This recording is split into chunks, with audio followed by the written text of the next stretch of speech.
I want to show you how easy it is to make ricotta at home. So I'm just going to add in 500-ish mils of milk. Now you want to use a high fat percentage milk, so like 3.5 in Canada or full fat milk in Ireland. I'm going to start by turning it on to a medium to high heat. So the reason I don't turn it on high heat straight away is because I don't want the milk to scald on the bottom of the pot. The first thing you'll notice is steam. Then you'll notice a skin starting to form on the top of your milk. When you start to see little bubbles underneath that skin, that's when you know you need to add your acid. So I normally do 2 tablespoons of acid for every litre. Now you can use lemon juice or you can use normal just white vinegar. I'm just going to use normal white vinegar today, and around a tablespoon because I'm using 500 mils. And what's going to happen is once you add an acid into the milk, the pH level will change. The proteins will start to curdle and they will separate from the whey. So you just want to give it a really gentle stir after you add your acid. The heat is off at this stage. And that's it. Let it sit for a few minutes now to fully separate.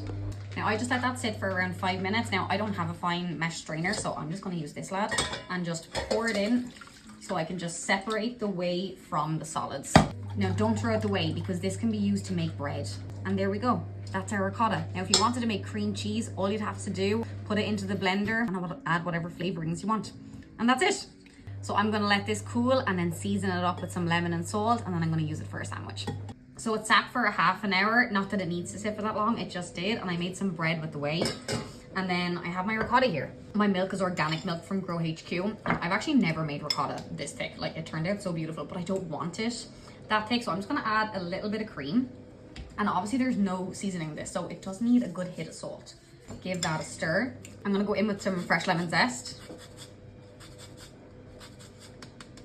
And a squeeze of lemon juice. If I had black pepper, it would definitely be going in here as well. Oh my god. Homemade ricotta, that's how easy it is. This is the leftover whey from the ricotta I made, and because it's still warm, I want to make bread with it right now. So measuring with the heart as always. Bit of flour. I don't want to overdo it on flour because I don't know how much liquid I'll need. Sachet of yeast, 2 heavy pinches of salt, pinch of sugar, give that a stir. And this whey is like the perfect temperature, so just a little bit hotter than tepid. And I'm just gonna add that in because I want to use all of it, so I'm just gonna add more flour if I need it. And just give that a stir until it comes together. Oh, it's a wet dough, but I always say a wetter dough is better. So that's a little bit wetter than I actually wanted, so I'm gonna go in with a little bit more flour. And just give that a stir until it's somewhat combined. Okay, that's somewhat after coming together there. Now I'm just gonna cover this and let it sit on the counter for, I don't know, I'll tell you when I come back. So it's sat for just under an hour actually, and I'm just gonna do some stretch and folds. I don't know what I'm gonna do with this yet. Like, am I gonna make a loaf? Am I gonna do like a focaccia style like I did the other day? I don't know, but we'll see in a while. Okay, that's it. Okay, cover and we'll let it sit for, I don't know, we'll see. So the bread ended up sitting for just 45 minutes and it rose beautifully. So now I'm just gonna tip it out onto this wholemeal floured surface. Some wholemeal flour on the baking sheet as well. And I'm just gonna cut this into, should I press it down slightly? Let's put some on top and just, okay, put some wholemeal flour on top and just spread it out just slightly. And now I'm just gonna cut this into 6. Semi-consistent, not really. Those are much bigger than those, but that's fine. And I'm just gonna scoop them up here.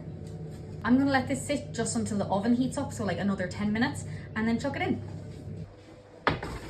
They only took 20 minutes. Such a nice golden brown color on top. Kind of hard to see, the bottom was a bit too much flour. Hollow, fab. They're so light. I'm already missing 2. My mother popped pie and took 2, which is good. We don't need all this bread. Oh my god. Look how soft that is. Oh, stunning. I'm not gonna eat a whole piece right now, but.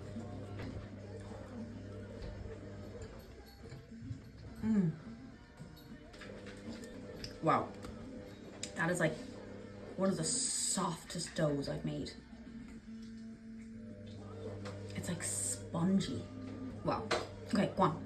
Go make some ricotta and then make some bread. Slow on.